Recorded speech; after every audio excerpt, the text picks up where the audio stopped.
श्री गणेशाय नमः।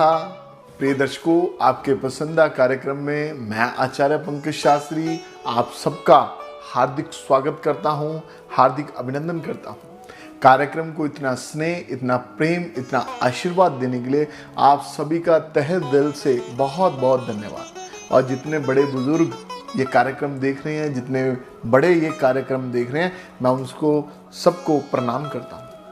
प्रिय दर्शकों, कार्यक्रमों की श्रृंखला को आगे बढ़ाते हुए हमने पिछला कार्यक्रम आपको बताया था कि पंच महापुरुष योग, तो आज का भी कार्यक्रम पंच महापुरुष योगों में तो जो योग है वो है शश योग। जो शश योग है वो क्या है और कैसा इसका प्रभाव हमारे जीवन पे रहता है, तो सबसे पहले समझ लीजिए शश योग है क्या।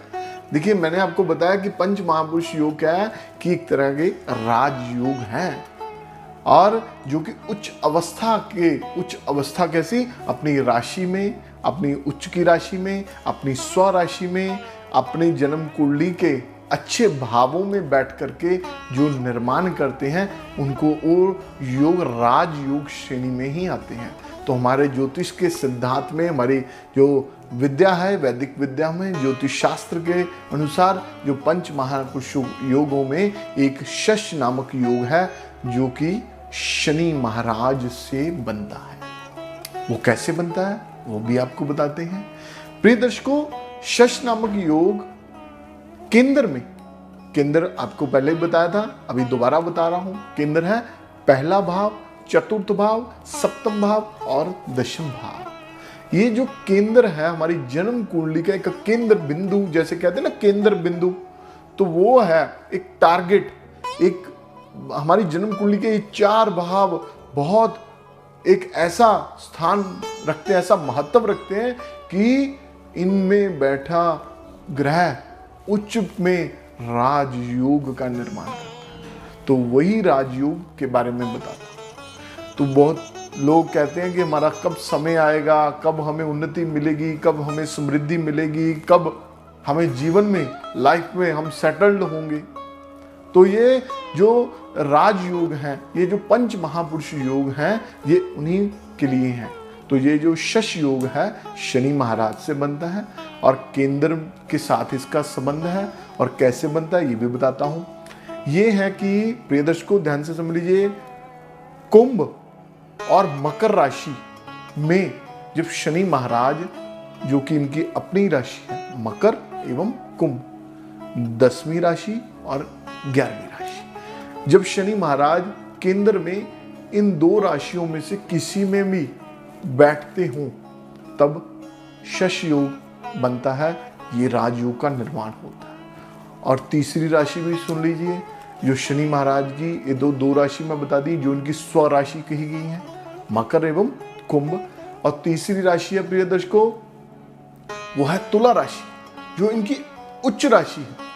इन तीनों राशियों में जब केंद्र में शनि महाराज तीनों राशियों में से किसी भी एक राशि में बैठते हों और केंद्र में बैठते हों तब शश योग का निर्माण होता है। प्रिय दर्शकों, शश योग से व्यक्ति बहुत उन्नति भी पाते हैं। ऐसे लोग बहुत जीवन में राज भी करते हैं। वो कब करते हैं? देखिए, शनि महाराज एक सेवक हैं, एक नौकर हैं, और उनको मेहनत बहुत पसंद है। वो कहते हैं कि मेहनत करते जाओ, जीवन में सफलता ही सफलता पाते जाओ। और जब शनि महाराज की आपकी जन्म कुंडली में शनि महाराज की दशा आएगी, हर ग्रह की एक दशा होती है, जैसे बृहस्पति की है, राहु की है, गुरु केतु की है, राहु महाराज की है, शुक्र की है, सूर्य की है, या बाकी जो ग्रह हैं उनकी दशा है। तो जब शनि महाराज की आपकी जन्म कुंडली में दशा आएगी, या उनकी प्रत्यंतर दशा आएगी, या साढ़े सती आएगी, शनि महाराज ढैया से संबंध रखते हैं तब, और आपकी जन्म कुंडली में शश योग भी है, तो आपको जीवन में सफलता अवश्य मिलेगी, आपको जीवन में उन्नति अवश्य मिलेगी। वो अब आपको मैं बताता हूं। प्रिय दर्शकों, शनि महाराज पहले भाव में जब बैठते हैं, केंद्र का पहला भाव, पहला, चौथा, सातवां, 10वां आपको बताता हूं, जब पहले भाव में बैठते हैं तो शनि महाराज की दृष्टि भी आप समझ लीजिए तीसरी, 7वीं और 10वीं। 7वीं दृष्टि है वो सभी ग्रहों के लिए है, जो तीसरी और 10वीं है इनको विशेष रूप से मिली है।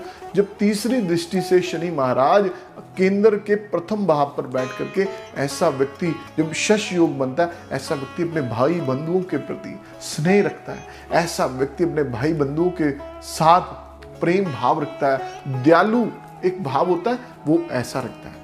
और जब सप्तम दृष्टि से अपने लाइफ पार्टनर को देखता है, ऐसा व्यक्ति करुणा के भाव से, प्रेम के भाव से, ऐसे व्यक्ति का जो पार्टनर होता है, लाइफ पार्टनर, उनको बहुत अच्छा मिलता है जब शश योग बनता है।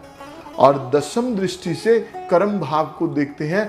कर्म भाव यदि काल पुरुष की कुंडली को उठाएं तो वहां पर भी मकर राशि होती है। तो प्रिय दर्शकों, 10वें भाव को जब शनि महाराज देखते हैं तो ऐसे व्यक्ति को कारोबार में भी समृद्धि होती है। मैं शश योग में बात कर रहा हूं, केंद्र से जो संबंध रखते हैं। और चतुर्थ भाव में जब शनि महाराज बैठते हैं, शश योग का निर्माण करते हैं, तो ऐसे व्यक्ति तृतीय भाव से रोग से संबंध होता है, शत्रु से संबंध होता है, परंतु उनमें रुकावटें नहीं आती। ऐसे व्यक्ति का यदि कोई शत्रु भी होता है तो वो शत्रु भी ऐसे व्यक्ति का कुछ नहीं बिगाड़ सकता, क्योंकि शश योग एक उच्च योग है, एक राजयोग है। ऐसे व्यक्ति को यदि रोग भी हो जाए तो बहुत लंबे तौर पर बीमारी नहीं रहती, वो ठीक हो जाता है। और चतुर्थ भाव से सप्तम दृष्टि से 10वें भाव को देखता है तो ऐसे व्यक्ति को कारोबार में भी प्रसिद्धि होती है। प्रिय दर्शकों, 10वीं दृष्टि से लगन को देखता है, ऐसा व्यक्ति मेहनती होता है, एकदम समझ लीजिए कि खून पसीने की कमाई से जीवन में तरक्की करता है। और सप्तम भाव पर बैठ करके शनि महाराज शश नामक योग का निर्माण करते हैं, तो लाइफ पार्टनर के प्रति स्नेह, प्यार, एकदम अच्छा उनके साथ संबंध रखते हैं। जीवन में मेहनत, शनि का संबंध है कि शनि शनि चलते रहना, धीरे धीरे धीरे, slow and steady wins the race, धीरे धीरे जीवन में उन्नति को हासिल करना।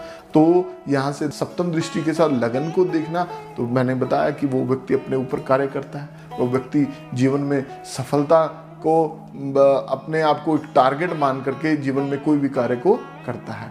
और 10वीं दृष्टि से तृतीय भाव को जब देखता है तो अपने भाई बंधु के प्रति स्नेह, प्रेम, उनके साथ एक उसकी जो संबंध है वो बहुत अच्छा चलता है। पराक्रम भाव को जब देखता है। प्रिय दर्शकों, अब हम बात करते हैं केंद्र का जो अंतिम भाव है वो है 10वां भाव। जब शनि महाराज उसमें बैठते हैं तो वहां पर बैठ करके तृतीय दृष्टि से लगन को देखते हैं, तो वैसा व्यक्ति मेहनत के साथ तो चलता है, ऐसा व्यक्ति दूसरों को साथ लेने के भी संकल्प लेकर के, दूसरों को साथ लेकर के अपने काम में, क्योंकि कर्म भाव का संबंध है, उनको साथ लेकर के भी चलता है।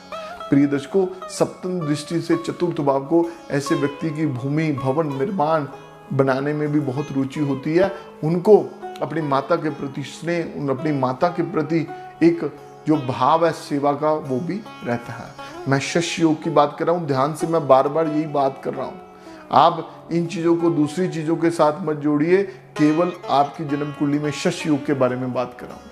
और 10वीं दृष्टि के साथ प्रिय दर्शकों, जब आपके स्पाउस को, अपनी पत्नी के भाव को, अपने साझेदार के भाव को, अपने लाइफ पार्टनर के, अपने जीवन साथी के भाव को देखता है, तो सप्तम भाव जो है वो केवल जीवन साथी का नहीं है, वो आपके बिजनेस पार्टनर के साथ भी है। आपको लाइफ में बिजनेस पार्टनर कैसा मिलेगा वो भी है। तो ऐसे व्यक्ति को एक लाइफ पार्टनर, बिजनेस पार्टनर वो भी बहुत अच्छा मिलता है, उनको जीवन में उन्नति मिलती है। यदि जिन जन्म कुंडली में लोगों की शश योग है, आप अपनी कुंडली को उठाएं, केंद्र भाव को देखें, उसमें तीनों राशियों को देखें, मकर, कुंभ अथवा तुला राशि में यदि केंद्र में शनि महाराज विराजमान है, तो आप के लिए लोहे से संबंधित, स्टील से संबंधित, ऑयल से संबंधित, रसायन से संबंधित कारोबार बहुत अच्छे रहेंगे। बिल्डिंग मटेरियल से संबंधित, बिल्डर से संबंधित ये कार्य आप कर सकते हैं, आपको बहुत उन्नति मिलेगी। प्रिय दर्शकों, आपको यदि समझ में आ गया तो आपके लिए ये कार्यक्रम बहुत अच्छा रहेगा। आप तक जो मैंने जानकारी दी है, अपनी जन्म कुंडली का पूर्ण रूप से विश्लेषण करवाने के लिए मेरे नीचे दिए नंबर पर संपर्क करके आप मुझसे जुड़ सकते हैं। व्हाट्सएप के माध्यम से अपने जन्म विवरण को भेजें और अपने रेमेडीज के माध्यम से, उपायों के माध्यम से अपनी प्रेडिक्शन प्राप्त करें। प्रिय दर्शकों, एक नए विषय के साथ, नई जानकारी के साथ आपके समक्ष मैं पुनः आऊँगा। आज समय का अभाव होने के कारण मन तो नहीं करता कि आपको छोड़ करके जाएं, परंतु एक कार्यक्रम का भी एक सिद्धांत है, एक समय का भी अभाव है, तो उन चीज़ों को भी हमें फॉलो करना पड़ता है। तो आप अपना एवं परिवार का ध्यान रखें आज की इस महामारी के समय में। तो विशेष रूप से आप हमेशा सतर्क रह करके, सावधानी पूर्वक, ध्यान पूर्वक आप अपने परिवार की सेवा एवं ध्यान अवश्य रखें। तो आपको कल को पुनः मिलते हैं। नमस्कार।